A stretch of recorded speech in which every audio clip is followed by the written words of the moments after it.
This is a longtime Israeli politician, leader, Naftali Bennett, explaining Israel's next step. Here's where they're going next. Watch. A new Turkish threat is emerging. I want to be very clear.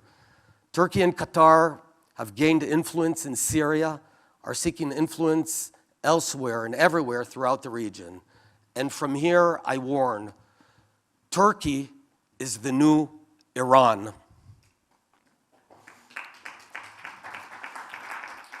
Erdogan is sophisticated, dangerous, and he seeks to encircle Israel. We can't close our eyes again. He's sophisticated and dangerous.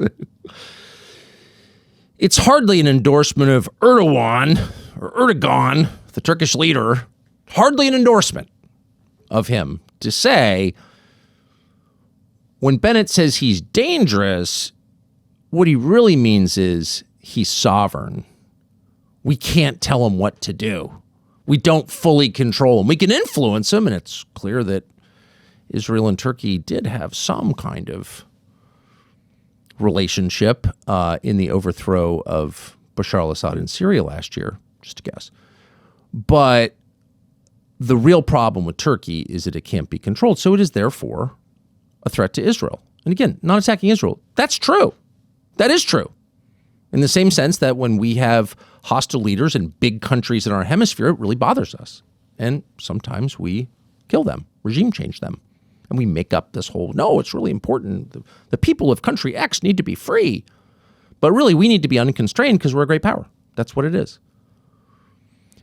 It's important to say this, not to allege some sort of dark conspiracy by the Israelis, but to explain that it's not unusual at all. It's the most usual thing in the world. What's unusual is to live in a country that is so controlled, whose media environment is so precisely constructed to keep you from knowing anything that matters, from seeing the most obvious things, and that it has been constructed, it's not a conspiracy theory, over the course of many, many years to keep you from not knowing. Barry Weiss may run CNN. Whoever thought that would happen? Okay, now. But the point of these moves is to, in the media, is to control the way things are described so you can't see things clearly and to muddy the conversation with anti-Semitism, the Nazis. No, this is classic great power competition, and we just can't see it because we have been so thoroughly propagandized, we think that this is some sort of like effort to liberate somebody. It's not. But then the question becomes like, what is our role in this? So now that we know, and by the way, it's perilous that we know. And one of the reasons I almost didn't do this, not that I'm like saying anything that isn't obvious, it's all very obvious, but to say it out loud does not make things more stable. In other words, once you have a war going on and everybody knows that it's not being waged on behalf of the people who are dying in it or the families they leave behind, then, things don't get more stable.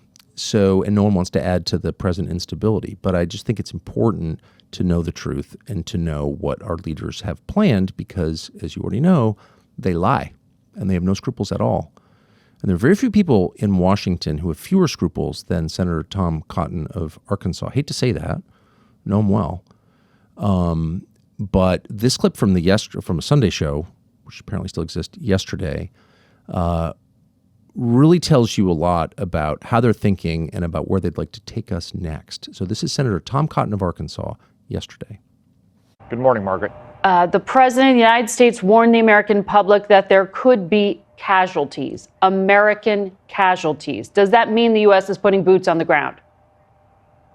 No, Margaret. The President has been clear that what we should expect to see is an extended air and naval campaign that's designed not only to continue to set back Iran's nuclear ambitions, but most importantly, to destroy its vast missile arsenal.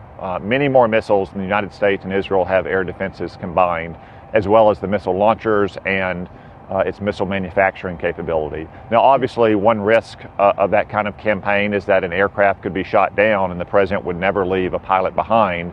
So no doubt we have combat search and rescue assets in the region that are prepared to go in and extract any downed pilot. But barring that kind of unusual circumstance, Margaret, the president has no plan for any kind of large-scale ground force inside of Iran. The president has no plan for any sort of large-scale ground force in Iran. Oh, really? So a small-scale ground force. Is that what you're saying? Well, that is what he's saying. And the Secretary of War was just interviewed moments ago and pressed on this a little bit, and he said it's possible. Because, of course, it's possible. And by the way, you shouldn't even attack people for telling the truth ever. You should attack people who try to prevent you from telling the truth. And what the Secretary of War, Pete Hegseth, just said is, of course, obviously true and was always true. There's not one person who understands a situation like this, kinetic war, who thinks that you can affect regime change from the air. No one's ever thought that. No one thinks that now. If you're sincere about changing the leadership of a country, it by definition requires you to get in there. Of course, not you, but some young guy, some younger man who's fighting for freedom to get in there and risk his life to do it. You need troops, ground troops, boots on the ground, or whatever dumb euphemism they're using for putting young Americans in the path of potential death. And so, of course, that's always been the plan. And shame on the rest of us for not just saying that out loud. Shame on the rest of us for being so cowed by their relentless incantations, whatever they are. No ground troops. The point is not regime change. It's to stop their nuclear program. Some of us understood, Charlie Kirk understood back in June. That was a lie. The point wasn't Iran can never have a nuclear weapon. Yeah, nobody wants Iran to have a nuclear weapon. Why does Israel have a nuclear weapon? Why does France have a nuclear weapon? Nobody wants nuclear weapons, okay? Nobody thinks that Iran should have a nuclear weapon outside of Iran.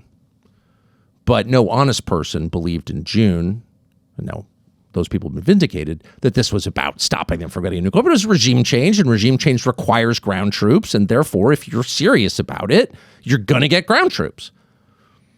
The only group left out of this calculation was the American public, who probably had no idea and probably still don't have any idea that would even be a remote consideration given everything that's going on in this country right now, and given the tiny percentage, relatively speaking, of Americans who wanted this, who voted for it, who support it.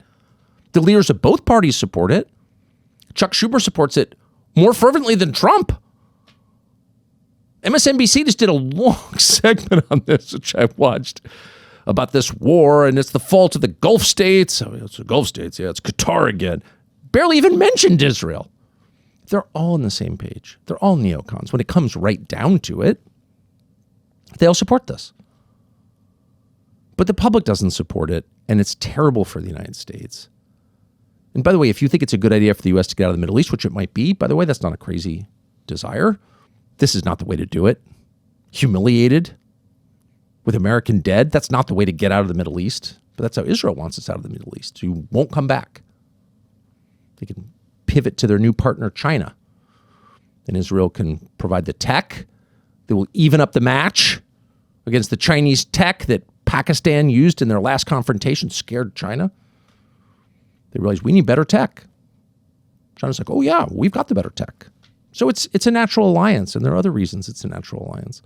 But Israel's moving on to India, and the United States is, if Israel gets its way, going to be humiliated and weaker, mourning its dead, and very resistant to getting involved in Middle East politics ever again. You want to annihilate every last child in Gaza? Go ahead. You want to kick the Palestinians, the Christians, out of the West Bank and fill it full of people from Brooklyn? Go ahead. We're not going to do anything about it. That's the goal right there.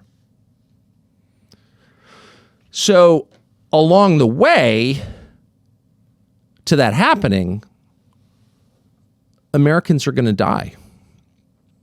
The Department of War has confirmed that there are 4 Americans who've died. That's what they've said. They have not done their normal briefings. They haven't told us any information as of Monday afternoon, which is what it is right now. They have not told us more.